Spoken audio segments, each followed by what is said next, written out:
Hi everybody, welcome to Better Home Bartending. My name is Dakota Bryant and this is my kitchen. So at work I manage a bar in Mount Dora, Florida, and at the bar we have all the tools and ingredients it takes to make great tasting and gorgeous craft cocktails.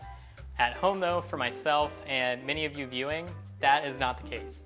So in this series of videos we're going to be using basic home appliances, really standard bar tools, and ingredients from our refrigerators and pantries to make great cocktails. Today we're going to be tackling the Gin Fizz. So the Gin Fizz is a true classic and really historic cocktail. It makes a very early appearance in Jerry Thomas's How to Mix Drinks book, which was published in the late 1800s. In the beginning it calls for just 4 ingredients: gin, soda water, lemon juice, and a sweetener. The variant of the Gin Fizz we see most often today is the Silver Gin Fizz, which incorporates egg whites to develop a really frothy foam head. But it also uses a dry shake or a reverse dry shake technique that can prove challenging for even an experienced bartender.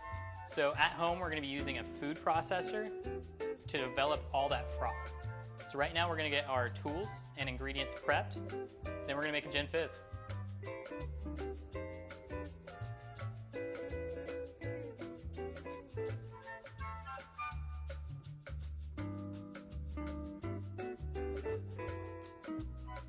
So I just finished squeezing some fresh lemon juice, and with any fresh juice I always like to transfer it over to a smaller bottle and fine strain it. The fine straining is going to remove any pulp, just makes for a way cleaner cocktail.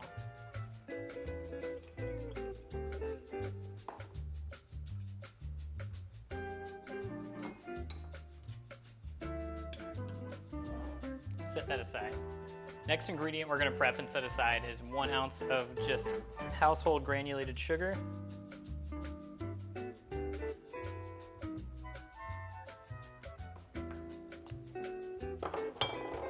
So next we're going to separate our egg white from our egg yolk.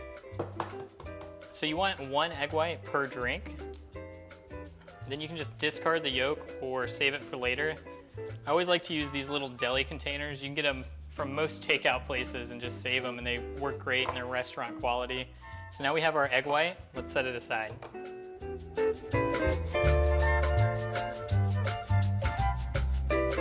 Now that we have all of our ingredients prepped, it's time to start building. So first off, we're going to go to our gin. This is Blue Coat. They're out of Philadelphia. American dry gin. So we're going to go 2 ounces. That's going to go straight into the food processor.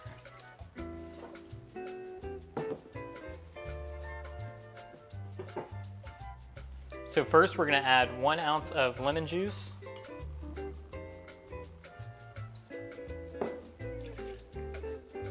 One ounce of sugar,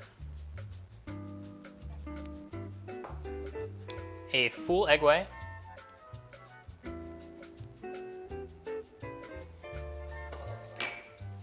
then we're going to put our lid on.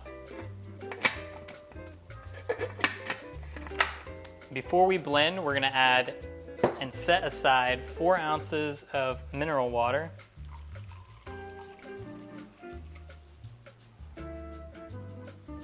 And then for the build of our cocktail, we'll be using a Collins glass. So we're going to take that mineral water, add that 4 ounces to our Collins glass. It's going to give a base for our Gin Fizz. Then we're going to blend for about 30 seconds.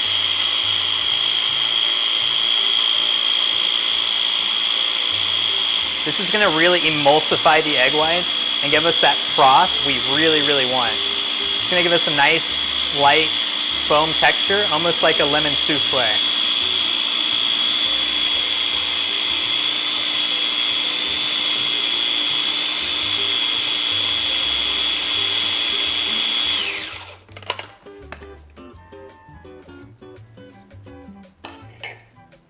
Alright, so now we're going to add just 1 ice cube to our Boston shaker, and then we're going to add all of our Gin Fizz mixture into the bottom 10.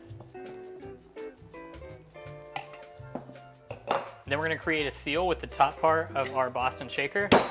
Then we're going to shake and bring this drink to temp. So there's only 1 ice cube in here, so it's not going to be a lot of rattling. But make sure you get that drink nice and cool.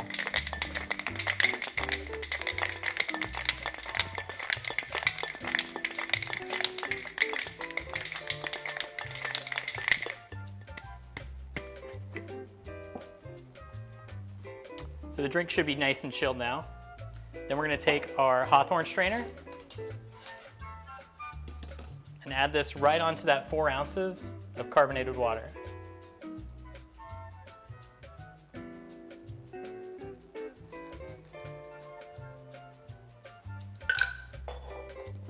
So the Gin Fizz is a drink that's meant to be drank quick, but you do have to let it settle. As it's settling, you can see the clear division of cocktail, and then on the top, that nice foam head. Just to finish it off, I'd like to take some soda water and fill my jigger, and then slowly pour it on top, just to get a really nice foam head at the end. It's always fun to see how high you can actually build your foam head too. Now for our garnish, we're going to take our potato peeler and a lemon and just work a long peel the whole length of the lemon. We're always going to peel towards our palm. That way if we do slip, we don't slip over our fingernails or knuckles, creating any bleeding.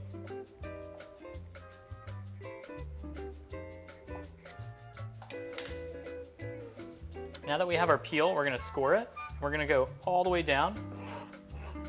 You don't have to score your peels. I always like to. It just adds a much prettier presentation.